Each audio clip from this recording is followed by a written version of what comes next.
Okay, so it is 9:34 a.m. and even with about a 10-minute break for the ride having a technical difficulty, we are still done with Test Track and preparing to head over to Soarin. It's 9:42 and we have made it to Soarin.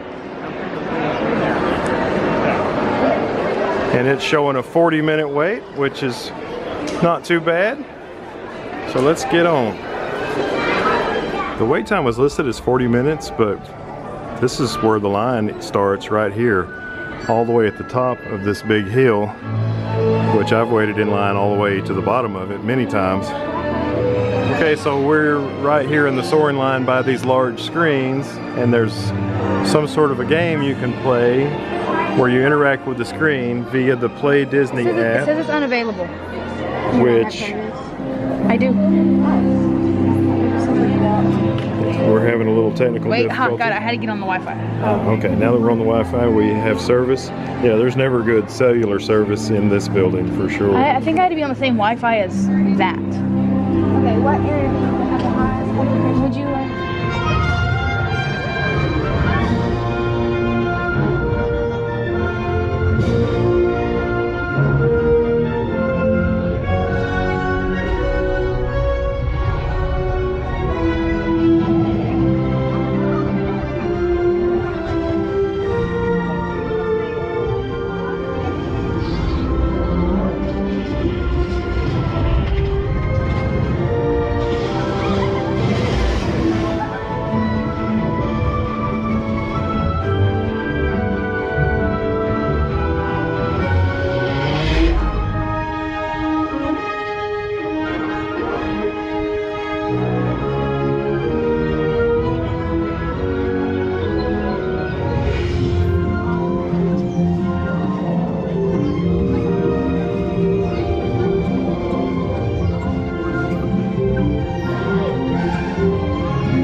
It's 10:22 a.m. We have gotten off of Soarin, and so our rope drop is going well.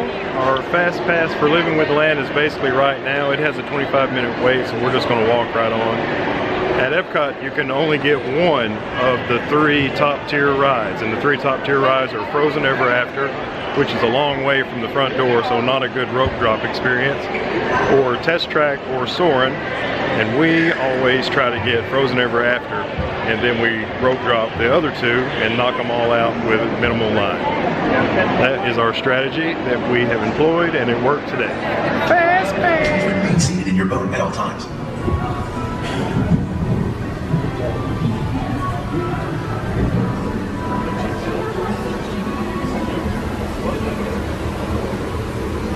Welcome to our living laboratories, where scientists from Epcot and the U.S. Department of Agriculture are exploring innovative ways to produce bountiful harvests now and into the future. The tropics are home to the greatest diversity of plants on the planet. Many of these, like papaya, bananas, cacao, coffee, and rice, are well known around the world. These are just a few of the edible plants that have been an important source of nutrition for people living in the tropics. Many are rich in vitamins and minerals, while others are well adapted to growing in less than ideal conditions. Some, like the water lily, thrive in wet, swampy areas and waterways. All parts of this plant, even the flower petals, are edible. The starchy root of the plant has long been used to make flour for baking. One day, many of these lesser-known tropical plants may be as important as the bananas growing on both sides of the boat. More than 28 million tons of bananas are eaten annually, making it the most popular fruit in the world.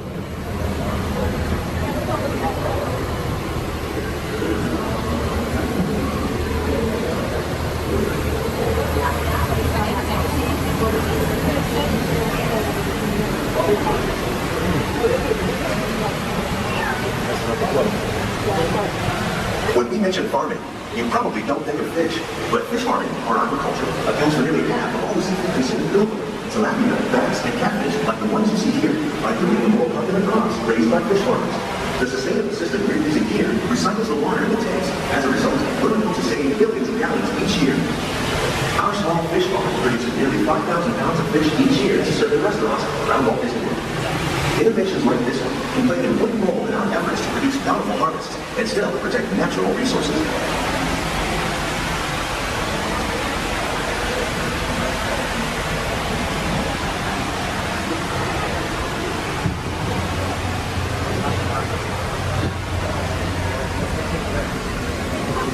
While there are more than 50,000 edible plant species in the world, most of us are only familiar with the handful that make up our everyday diet.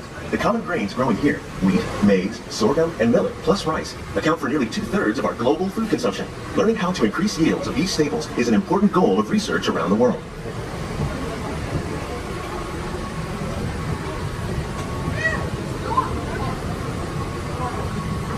These plants are definitely on their way up. Innovative growing techniques like these increase yields while more efficiently using resources like water, fertilizer, and pesticides.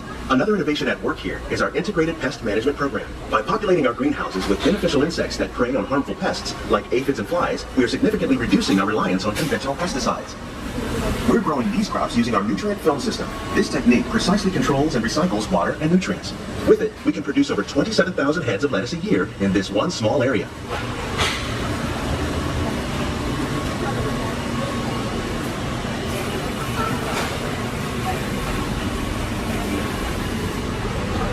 Some of our best ideas have been inspired by nature, like these fruit and vegetable trees. By growing these ground plants vertically, we can increase yields and better control diseases. These crops taste as good as they look. In fact, we serve more than 15 tons of produce from our greenhouses in restaurants here at the Land every year.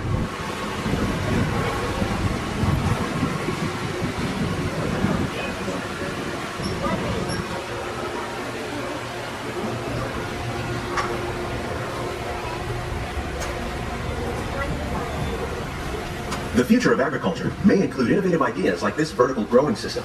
Plants grown in this way use a fraction of the space required by traditional growing methods. That saves water and increases production. The aquaponics system on your left combines hydroponics with aquaculture. The fish provide a natural source of fertilizer for the plants, and the plants help keep the water clean for the fish. It's another great way to produce more while using less. In our lab, Epcot scientists are working with the U.S. Department of Agriculture on a number of innovative projects. The goal of these efforts is to produce higher yielding and better quality plants. Okay, well, we have decided to stop at Seasons, which is the grab-and-go counter service here in the Land building, and we're having a pastry and some coffee and some soft drinks.